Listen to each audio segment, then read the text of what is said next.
পার্লারের খরচ আর ঝামেলা মানে দুটোই বাঁচিয়ে কিভাবে নিজেদের মানে চুলটাকে বাড়িতেই কাটা যায়, তো সেই ভিডিও নিয়ে আমি আজকে এসেছি। তো কিভাবে বাড়িতে বসেই নিজের মানে স্ট্রেট হেয়ারটাকে কাটতে পারবেন। যদি অন্য কোনো কাট হতো তাহলে একটু প্রবলেম হতো। তো যারা এইরকম আমার মতো বাড়িতে চুল কাটতে চান, তো তাদের জন্য আজকের ভিডিওটা ভীষণই হেল্পফুল হতে চলেছে। বন্ধুরা প্লিজ মানে স্কিপ না করে পুরো ভিডিওটা কন্টিনিউ করুন।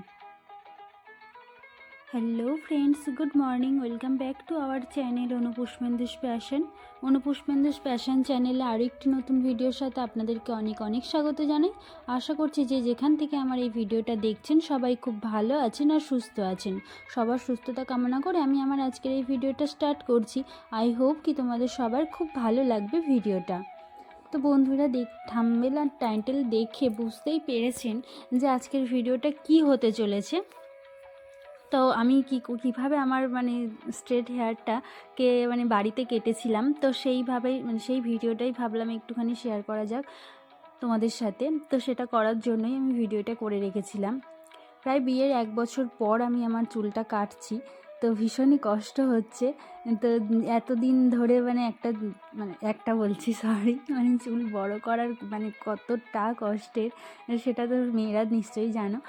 তো আর সেই চুলটাকে এইভাবে কেটে ফেলা তো আরও বেশি কষ্টের।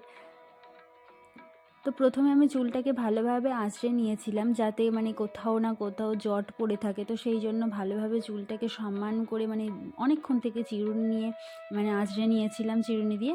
তো তারপর আর কি সামনে ওই যে সামনে থেকে চুলটাকে মানে ভাগ করে নিয়ে সামনের লেয়ার কাটটা আগেখানি কেটে নিলাম, গার্ডার দিয়ে সেট করে নিয়ে যতটা কাটার মানে ততটা কেটে নিলাম। দেখে নিশ্চয়ই বুঝতেই পেরেছেন। তো এবারে পিছনটাকে আর কি মানে পিছনের দিক থেকে ভালোভাবে আঁচড়ে নেব।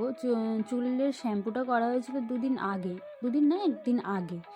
তো সেই জন্য চুলটাকে একটুখানি আঁচড়াতে অসুবিধে হচ্ছিল। যত আঁচড়াচ্ছি তত জট মানে মাঝে মাঝে থেকেই যাচ্ছে, এইরকম হচ্ছিল। তো ভালোভাবে আঁচড়ে নেওয়ার পর আমি ভালোভাবে মানে রাবার ব্যান্ড দিয়ে চুলটাকে ভালোভাবে সেট করে নিয়েছি। এইভাবে একটু ছাড়া ছাড়া গার্ডার দিয়ে দিয়েছি, যেহেতু একাই কাটবো বাড়িতে, তো সেই জন্য এইরকমভাবে নিয়েছি। পার্লারে তো কাটতে গেলে জানো কত সমস্যা, কতটা কি কাটবে না কাটবে এইরকম একটা টেনশান থেকেই যায়। আর এইরকমভাবে যদি মানে যেহেতু অন্য কোনো কাট করব না, স্ট্রেট কাটই করব, তো সেই জন্য বেকার পার্লারে গিয়ে সময় নষ্ট করে আর মানে বেকার যাওয়ার কী দরকার, যেহেতু বাড়িতেই মানে তোমরা যাতে কাটতে পারো। তো সেইভাবে ভাবলাম ভিডিওটা একবার শেয়ার করাই যাক, মানে শেয়ার করা থাকলে অনেকেরই সুবিধা হবে এই ভিডিওটা দেখলে, আশা রাখছি। আর ভিডিওটি কার কেমন লাগলো অবশ্যই কমেন্ট করে জানাবেন, আমি তোমাদের কমেন্টের আশাই থাকবো। তো এই যে চুলটা কাটার আগে ভালোভাবে একটু পর পর আর কি 4 করা ছাড়া ছাড়া বা অনেকটা ছাড়া ছাড়া গার্ডার দিয়ে নিয়েছিলাম। সামনের লেয়ার কাটটা কেমন হয়েছে দেখতেই পাচ্ছেন। এবারে পিছনটা কাটবো, মানে ওটা সামনে লেয়ার করব বলে তাই সামনে গার্ডার বেঁধেছিলাম, এটা পিছন থেকে কাটবো সেই জন্য পিছনে বেঁধেছি, না সামনে থেকে নিলে পিছনে মানে সমান হতো না। তো ভালোভাবে সেট করা হয়ে গেছে। আর কাটার আগে আমার বুক তো মানে কাঁপছে আর কি, কীভাবে কাটবো আমি চুলটা। মানে এমনিতে আমার লং হেয়ার খুব পছন্দের, বিয়ের আগে থেকেই আমি মানে মাও বাড়িতে চুল কাটতে দিত না, সবাই লম্বা চুলটাকেই বেশি পছন্দ করতো।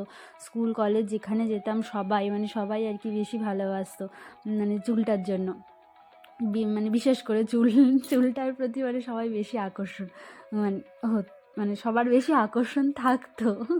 চুলটা কাটছি তো এখন ভিডিওটা দেখছি, এখন দেখতে দেখতে কথা আমার গুলিয়ে যাচ্ছে। তো এই যে দেখো, মানে এখন ভিডিওটা না দেখেই কথা বলতে হবে। মানে কাটার সময় আমার যা হচ্ছিল, আর তারপর কাটার পর মানে একটু বেশি কেটে ফেলেছিলাম, ভাবছি এ কী করে ফেললাম আমি নিজেরই যে। কারোকে কিছু বলতে পারছি না। আমার হাজব্যান্ড ক্যামেরাটা ধরে দিচ্ছিল, যেহেতু মানে একটুখানি বিকাল বিকাল হয়ে গেছিলো, আর নিচে করলে ভালো লাইট পাওয়া মানে আলো পাওয়া যাবে না, যেহেতু ভিডিও করবো ভেবেছিলাম, সেই জন্য ছাদের উপরে এসেই করছি।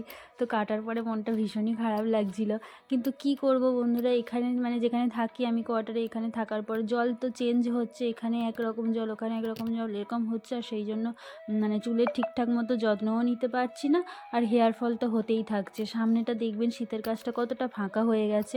তো সেই জন্য বাধ্য হয়ে চুলটা কাটলাম, যেহেতু বিয়ের 1 বছর হয়নি সেই জন্য চুলটা কাটতে পারছিলাম না। তো 1 বছর হয়ে যাওয়ার পরই আমি চুলটা কেটে ফেললাম।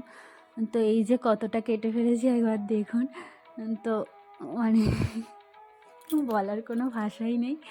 তো এরপর চুলটা কেমন হয়েছে নিশ্চয়ই দেখতে পাবেন। চুলটা যদি শ্যাম্পু করা থাকতো মানে দিনের দিন শ্যাম্পু করে কাটলে আরও ভালো হতো, যেহেতু রাত্রে চুলটা বিনুনি করে ঘুমোই তো সেই জন্য চুলে একটু ভাঁজ থেকে গেছে, নাহলে আমার এমনিতেই স্ট্রেট হেয়ার, মানে শ্যাম্পু করার পর সেটা ভালোভাবে বোঝা যায় আর কি। তো এই যে এবারে ফের গার্ডারগুলো মানে ভালোভাবে খুলে নিয়ে দেখাচ্ছি কেমন হয়েছে চুলটা। বেশ ভালোই হয়েছিল, শুধু কোনটা একটুখানি হয়ে গেছিলো, ওটা পরে একটু ঠিক করে নিয়েছি। তো আজকের মতো ভিডিওটা এখানেই এন্ড করছি বন্ধুরা। তো ভিডিওটি কেমন লাগলো অবশ্যই কমেন্ট করে জানাবেন, আর যদি ভিডিওটি ভালো লেগে থাকে তো চ্যানেলটিকে প্লিজ সাবস্ক্রাইব করে আমাদের পাশে থাকবেন, আর লাইক কমেন্ট শেয়ার তো অবশ্যই করে যাবেন। তো এই যে বন্ধুরা আমার মানে haircut complete, finally straight haircut. তো কেমন হয়েছে, এই যে আমি হাত দিয়ে অবাক হয়ে গেছি, এই যা আমার চুল তো একদম পুরো পিছনে অনেকটা পর্যন্ত পড়তো, এখন এত ছোট হয়ে গেল। আর তারপর এই ভিডিও তো আপনারা অনেকেই দেখেছেন, যখন ঘুরতে গেছিলাম, তো ঘুরতে যাওয়ার অনেক আগেই চুলটা কাটা হয়েছিল। এই যে মানে শ্যাম্পু করার পর চুলটা একদম পুরো মানে সিল্কি শাইনি থাকে। আর এরকম মানে স্ট্রেট হেয়ার এমনিতেই আমার সবসময়ের জন্য ভালো লাগে, তো সেটা না চাইতেই আমি পেয়ে গেছি। তো কেমন হয়েছে আমার হেয়ার কাটটা অবশ্যই